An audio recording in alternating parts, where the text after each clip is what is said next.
Hey, what's up guys, Bearcat here, doing another exciting episode of Bearcat Reviews, and today we're taking a look at the Transformers War for Cybertron Trilogy Netflix exclusive Soundwave figure.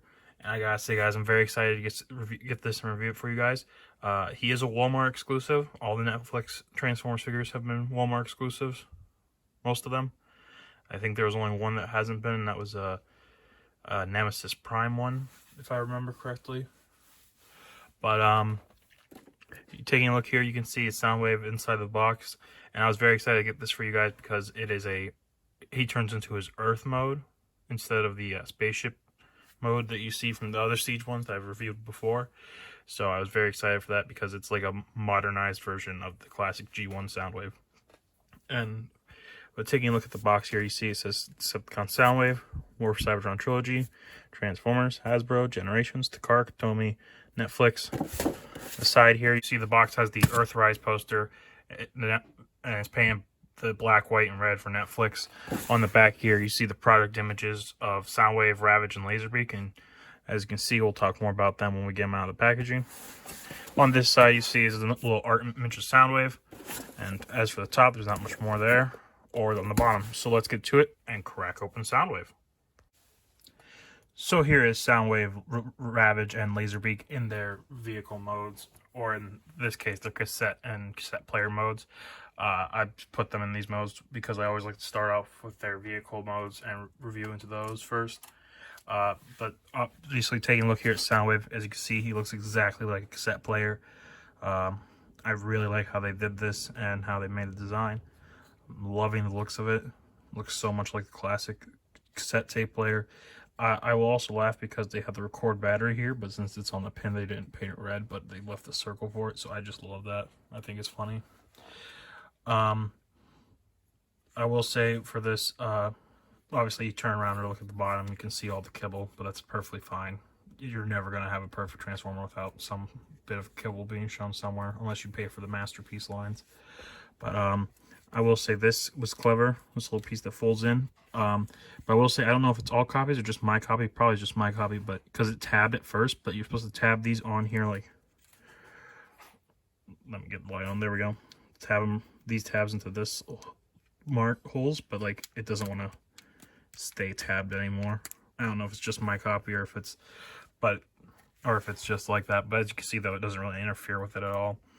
And then you can store all the weapons on the back here, like the battery packs, just like a battery and everything.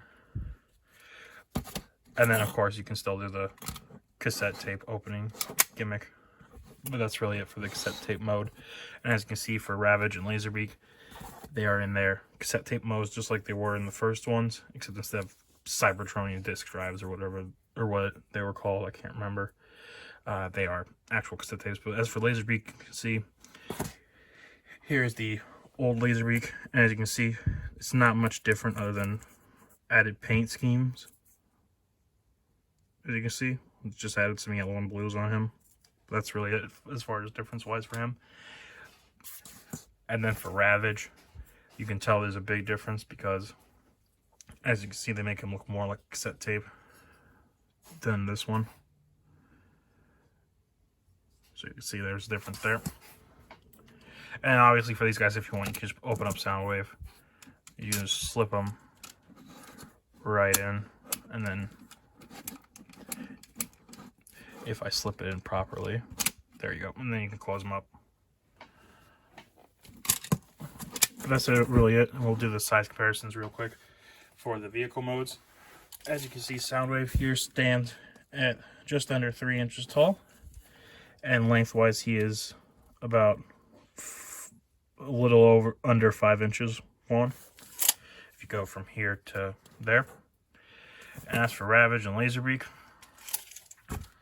Ravage they are just above an inch tall and just under 2 inches wide. But for your size comparisons, here is Ravage and Laserbeak next to Ravage and Laserbeak, so you can see how they scale together.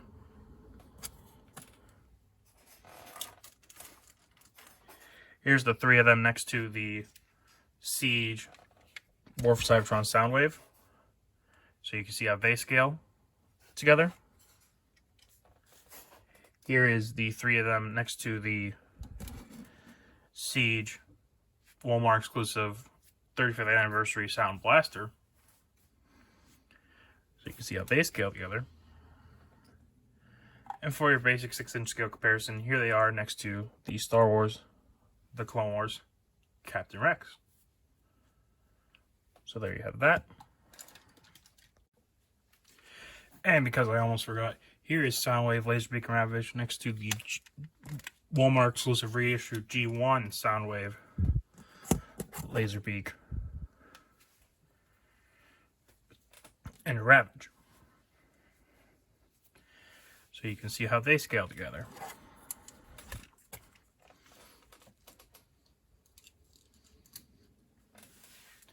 And now for transformations, we'll start off doing Laserbeak and Ravages because they're fairly easy, and then we'll get into Soundwaves. So for Laserbeak and Ravage, it's just the same as the first ones. You just pop down. Whoops, almost forgot. You open up for Ravage, you open up his legs here. Then you fold these parts down for his hind legs. Flip it back. Rotate it. Pull out the legs. Same on the other side. Pull out, not pull off. Now if I can get them back in. There we go. Then you flip out the head here. Fold down his arms. Or his front legs. And there you have Ravage. Next for Laserbeak, he's also fairly easy. Fold down his legs here. Flip out his wings. And then you push up on his little pack here to show his head. His head joint is a little tight, but there you go. And you flip up his little missile pack, laser pack. There's Laserbeak. There he is. So you can see. And now for Soundwave's transformation. It's fairly simple, but I'll walk you.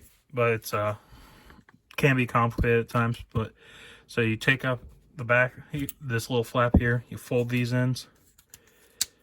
Then you fold that down. Pull off his weapons.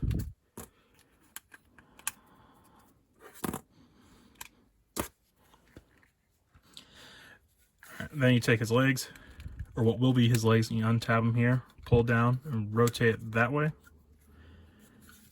Same with the other one. Out, rotate.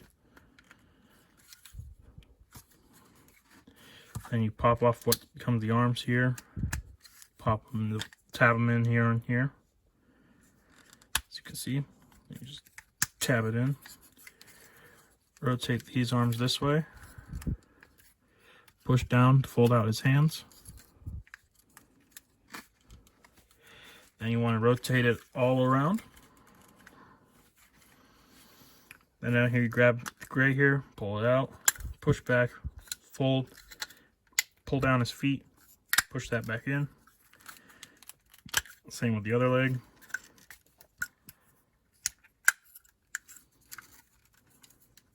And the last part is the head. You come back here, pull down this flap, fold up his head, push that in. Then you grab his battery packs, put the missile launcher on his shoulder, push the gray piece here to push out the cannon, put that in his hand,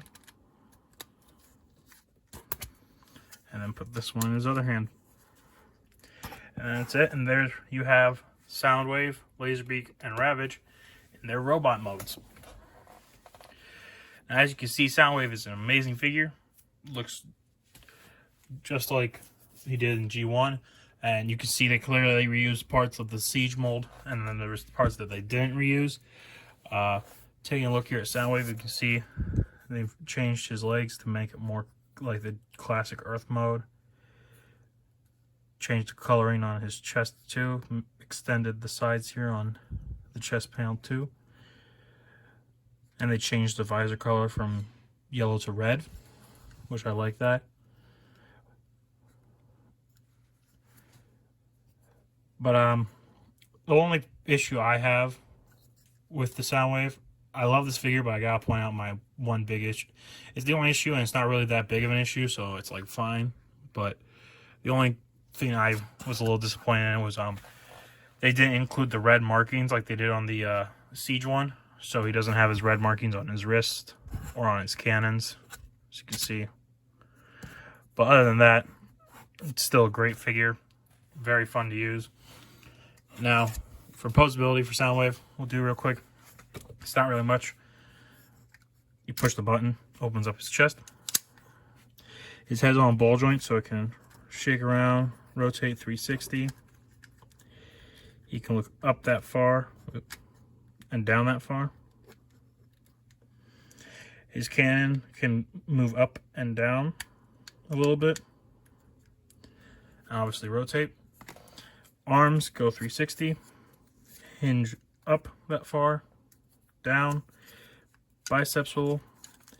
Double jointed elbows.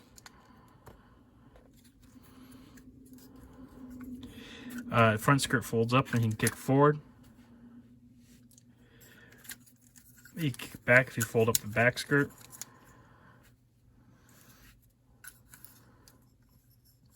Thigh swivel, or more like upper knee swivel. Single joint knee that bends 90 degrees. And the foot does not move up and down, but there is ankle pivot. And he does have a waist swivel. Almost forgot about that. And then as for Ravage and Laserbeak, its posability, Laserbeak, it's really just his head moves. And he can flap his wings if you want to, but that's more because of the transformation. And Ravage, his legs do move. There and here. Or if you want here. And here. But that's really it as far as posability for Ravage and Laserbeak. And I will show, because I almost forgot to. I'm not a big fan of this gun, so I usually don't pose them Soundwave with it.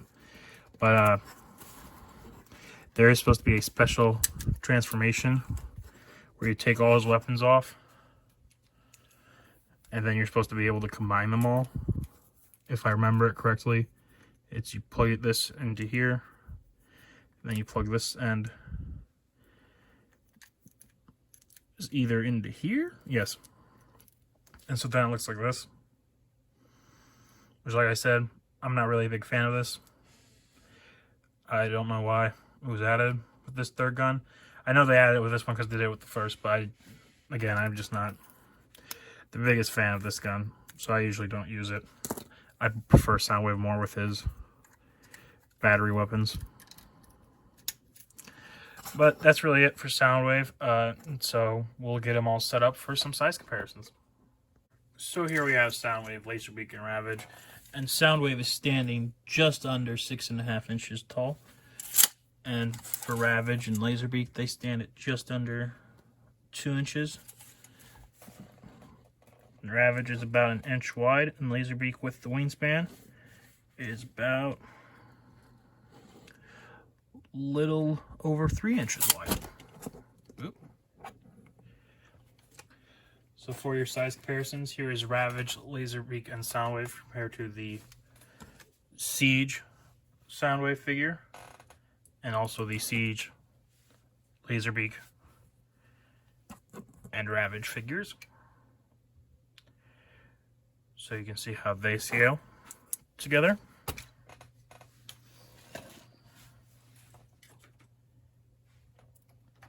Here they are next to our last figure review. The Star Wars Amazon exclusive Scout Trooper and Child on a speeder bike. So you can see how they scale together.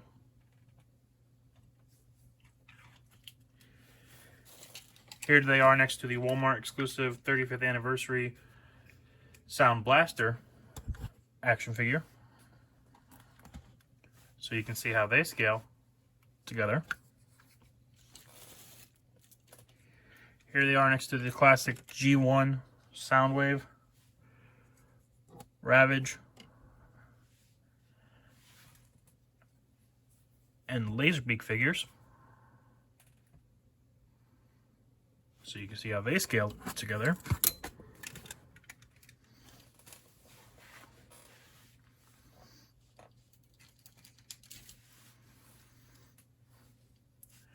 And here they are next to, for our basic 6-inch scale comparison, here they are next to the Star Wars, the Clone Wars, Black Series, Captain Rex figure.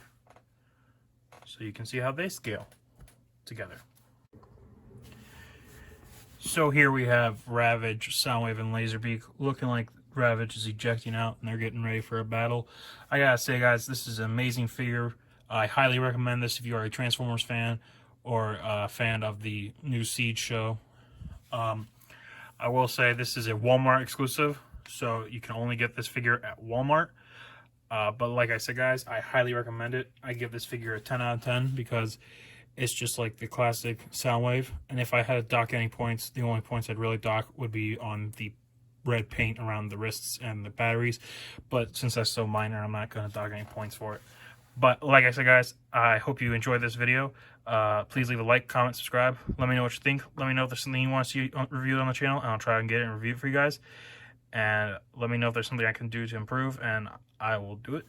But like I said, guys, I want to thank you guys again for watching this video, and I'll catch you guys on the next exciting episode of Bearcat Reviews.